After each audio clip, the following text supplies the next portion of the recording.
A workshop currently running a video game Emblem. It's right now doing the background, and then we are going to do the foreground, separate colors. Yellow or silver. I'm thinking silver. Might go with the yellow. We'll see. Haven't decided yet. Anyhow, there it is, getting that one going. Take a look back here in a little bit when we do the color change. Okay, so as you can see here, we have the silk gold running. Just finished our color change.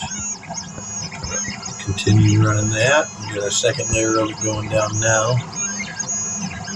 And that'll really brighten up once 2 or 3 full layers are done on there easily. You can see how much brighter it is already from one area to the next. So anyhow, back at it. Let it run. Come check in a bit.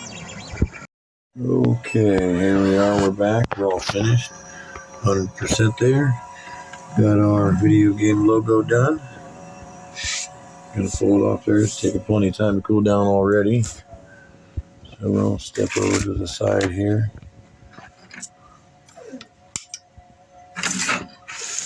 Push some things back out of the way. Get ourselves a little bit of a clearer area. Alright, so we got some little bits of little stringing going on with the silk gold, but ultimately not bad at all. I like the way it turned out. Nice, good job, decent. All right, moving on.